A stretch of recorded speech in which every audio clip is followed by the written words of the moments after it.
Me complace que hoy esté con nosotros en el micrófono de Blue Radio aquí en Conexión Pedro Donoso. Él es doctor en jurisprudencia, abogado y licenciado en ciencias políticas y jurídicas, con experiencia en gestión de reputación, administración de crisis y análisis contextual. Y ustedes dirán, bueno, Andrea, muy interesante, pero ¿de qué vas a hablar con el señor si tú hablas de reflexiones, de la vida, de otros temas? Bueno, pues esto es parte de la vida. Y me llama mucho la atención hablar de crisis, y fíjense acá, pues se menciona crisis de reputación, y vamos a arrancar primero entendiendo qué es esto y cómo de alguna manera, con un poco de sentido común, podemos entender que es un tema que puede ser que nos toque a todos. Bienvenido, Pedro, gracias por estar hoy con nosotros acá en Conexión. No, por favor, gracias por la invitación, Andrea, contentísimo de estar con usted. Cuéntame, ¿qué significa crisis de reputación? Primero empecemos hablando de qué es la reputación. La reputación, quizás, ¿no es cierto? Sí. La reputación nosotros lo definimos, pero no nosotros, digamos, un concepto mundial, pero lo hemos acuñado como activo intangible más importante que tenemos todos. Las organizaciones empresariales, las organizaciones de la sociedad civil, los actores políticos, sociales, las personas, el vecino, la vecina, la mamá, el papá, el primo, el hermano, ¿no? Es decir, es este activo intangible que te determina lo que eres, ¿no es cierto? Lo que haces, pero sobre todo lo que no eres y lo que no haces, digamos, ¿no? Entonces, el momento en que tu reputación entra en crisis, es decir, cuando hay finalmente un proceso de duda de su legitimidad, decimos nosotros, esa es una crisis reputacional, ¿no? ¿Reputación es lo que construyes? Sí, lo que eres y lo que construyes, totalmente de acuerdo, es un proceso inacabado, digamos, una espiral inacabado, diríamos nosotros, ¿no? Es decir, lo vas construyendo todos los días. El problema de la crisis de la reputación es que es muy, muy delicado. Tú puedes pasar años construyendo una reputación y pueden pasar segundos cuando se destruya. Claro que sí. Y por factores exógenos, es decir, por factores quizás que no están en tu poder. Y ahí es el primer mandamiento para entender finalmente la administración de crisis, es de entender que el mundo se divide en dos. Lo que nosotros controlamos y lo que nosotros no controlamos. Y lo que no controlamos es mucho más grande que lo que controlamos. Claro que sí, completamente. Yo esto tal cual lo divido en fondo y forma. Tú te puedes ocupar de lo que pasa internamente y de quizás cómo gestionar esto que te ocurre internamente, pero las cosas afuera, o la ilusión de que podemos controlar las cosas afuera, es finalmente eso, ¿no? Una ilusión.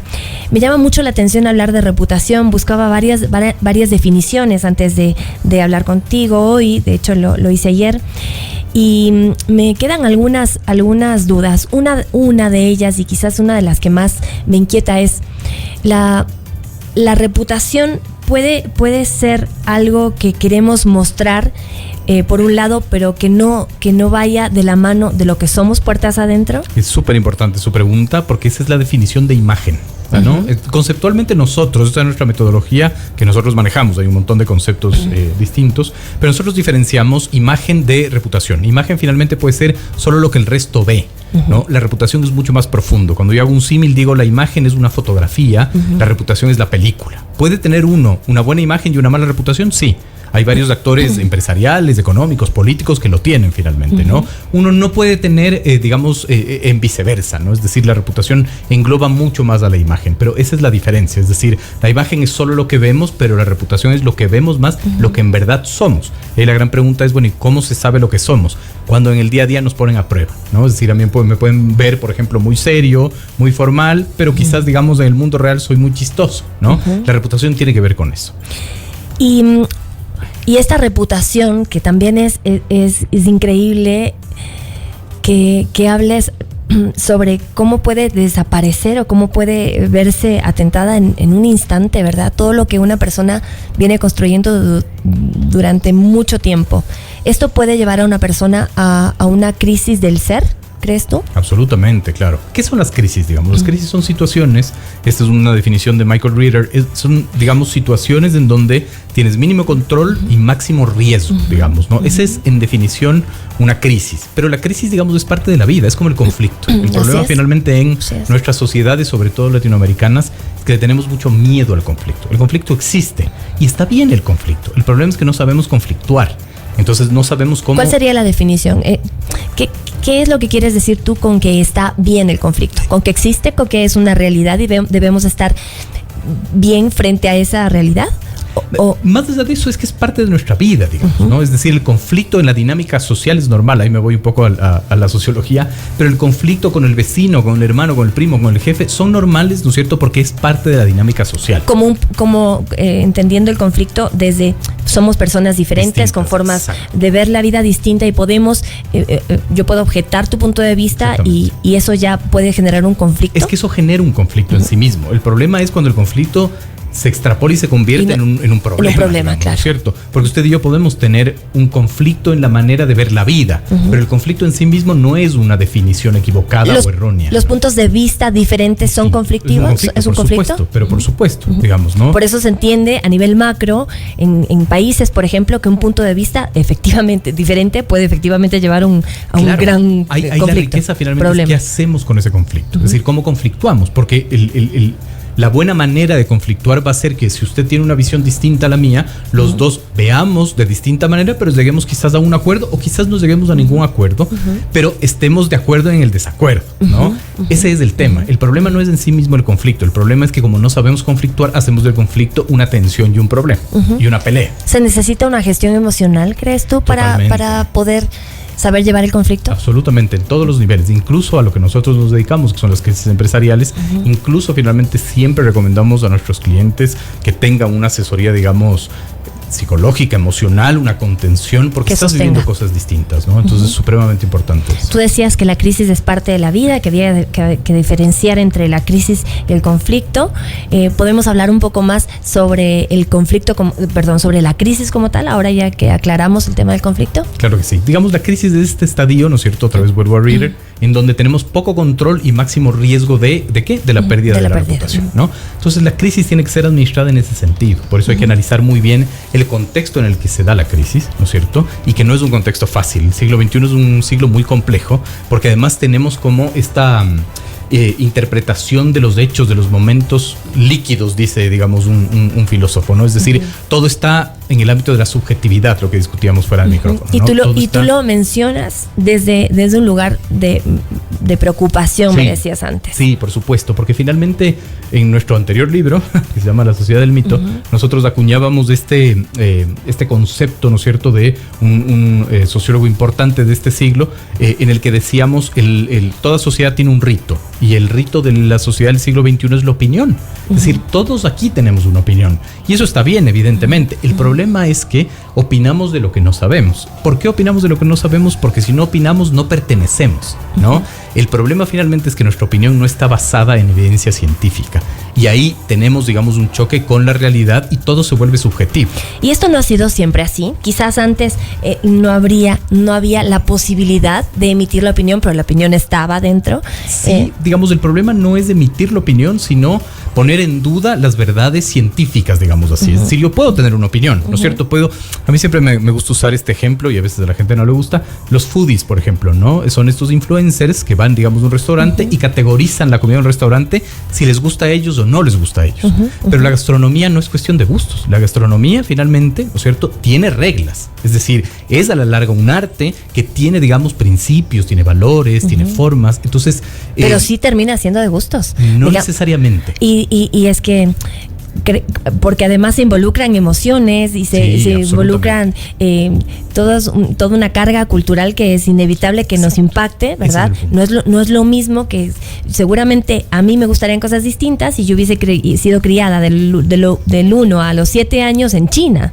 Exactamente, pero la gastronomía tiene preceptos y técnicas. Entonces yo puedo decir, pero ejemplo, no están en juego las técnicas, no se están... En el siglo XXI sí. Es decir, los foodies, por ejemplo, te recomiendan un lugar o te dicen no vayas a este lugar, es horrible, pero no te dicen a mí no me gustó, pero tienen una técnica perfecta. Es decir, hay platos, ¿no es cierto?, que evidentemente yo no comería nunca porque no me gustarían, pero tienen técnicas perfectas ¿de acuerdo a qué? De acuerdo a la lógica gastronómica. Es decir, no todo entra en el ámbito de la subjetividad.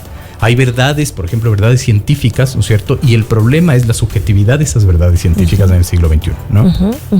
Es interesante esto porque aún así, fíjate, no puedo ver la diferencia. En mi caso, no lo puedo ver. Sigue siendo algo que vamos a tener como más de peso en la vida cuando algo no te cierra, no te gusta.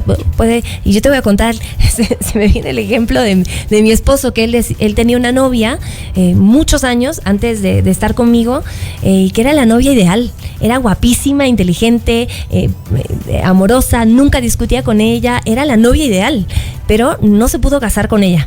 Él no sabe por qué, porque era la mujer ideal, me dice, y no pudo. Entonces, sí, la subjetividad no solo para mí tiene un papel importante, sino que hace que movamos las piezas de una manera específica en la vida. Ahora, el tema de crisis, que ya conocemos que también es una oportunidad, y muchas personas que están viviendo crisis dirán, sí, puede ser una oportunidad, la veo muy lejos, ¿no? En este instante no puedo ver cuál es la oportunidad de la crisis. De alguna manera, en tu caso, lo que haces es preparar una estrategia, ustedes en la empresa, para que estas personas logren ver esa estrategia, o logren ver esa luz que se dice al final del túnel, que en realidad debería ser una luz, aunque sea tenue, que acompañe el camino, no solamente al final del túnel, y también preparar un terreno para que esa persona pueda transitar esto de la mejor manera posible. En efecto, sí, digamos. Yo no quiero caer en el lugar común de decir que las crisis son oportunidades, ¿no es cierto? Porque además cuesta mucho ver que son oportunidades. Es que lo son, por eso es que lo menciono, sí, lo son. Totalmente. A ver, son oportunidades, lo sabemos, todos hemos pasado situaciones complejas, y si estamos escuchándonos hoy aquí en este instante es porque las transitamos y ya estamos acá, lo logramos. Pero eso no quiere decir que haya sido difícil, en que en su momento no lo hayamos podido visualizar de otra manera. Es que a mí me da mucho miedo finalmente esa frase mal entendida o mal dicha, porque suena como no te debe costar la crisis cuesta un montón.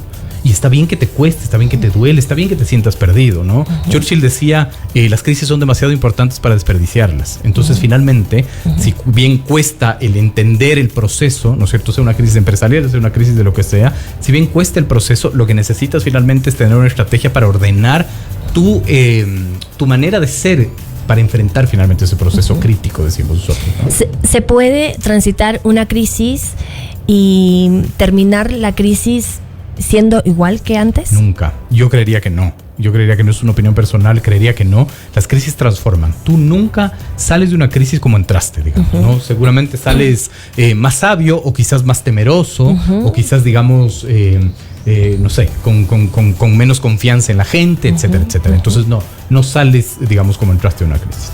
¿La transformación para ti es igual a cambio? Sí, por supuesto, movimiento, digamos, es inevitable, es como el conflicto.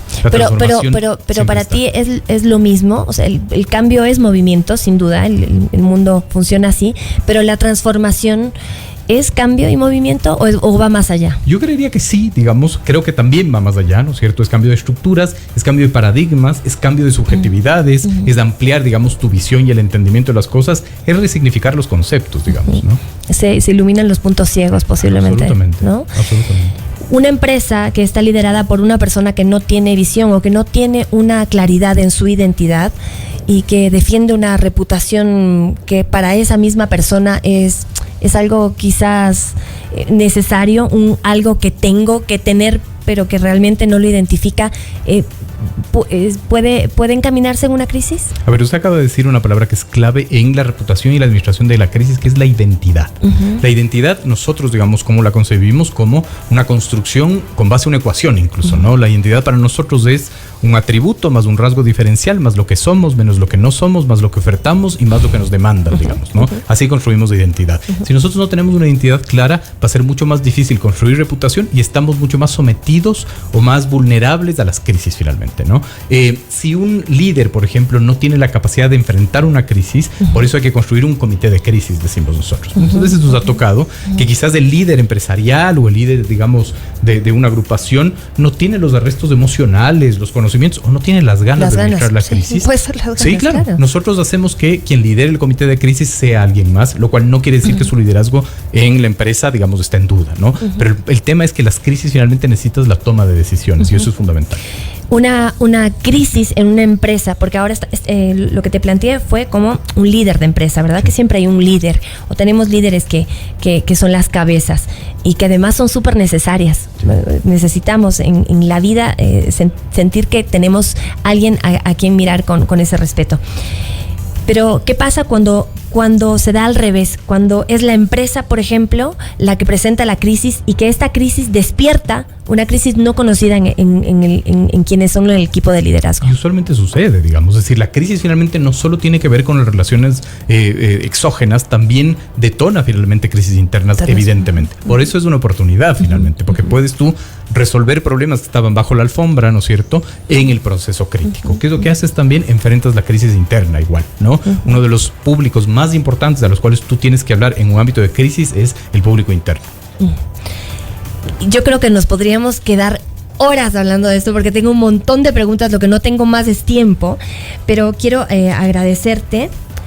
Sí, quiero agradecerte por aceptar la invitación. No, por favor. Además, quiero invitarte a que comentes acerca de este libro. No es el primer libro, pero yo estuve en el lanzamiento de Cuentos de Crisiología, y podemos ver 5 casos interesantes. Hay uno que conozco ya de primera mano y que de alguna manera esta información también puede activarnos cosas internas, a preguntas que dices, no, bueno, esto es porque ella tiene tiempo, porque es reflexiva, o porque porque no sé, dentro de la hipótesis de los tipos de inteligencia, tal vez esta persona tiene más inteligencia interpersonal o intrapersonal, pero yo creo que todos estamos llamados a acercarnos un poco más a este tipo de temas, a qué es la crisis, a cómo abordarla, porque nadie está exento de que a la vuelta de la esquina te encuentres con una situación que no sepas cómo llevar, y el hecho de que tengas una situación que sea enorme y que no sepas cómo llevar, ya es una crisis. Absolutamente. Ya es una crisis. No, totalmente de acuerdo. Invitemos entonces a la gente, Pedro, y me encantaría que comentes también cuáles son tus redes sociales para quienes estén viviendo una situación de crisis empresarial, por ejemplo. Claro que sí. El libro son 5 relatos finalmente de casos que nosotros hemos administrado en crisis de distintos ámbitos. Yo les invitaría finalmente, si quieren adquirirlo, que nos escriban directamente a la página web de ICARE, icare.com, ¿no es cierto? O a la editorial que es Tizarrón, lo pueden googlear y pueden encontrar, ¿no? Mira ese nombre, me llama la atención. Gracias por estar con nosotros. Soy Pedro Donoso, director de ICARE. Que sea hasta la próxima. Gracias por la invitación.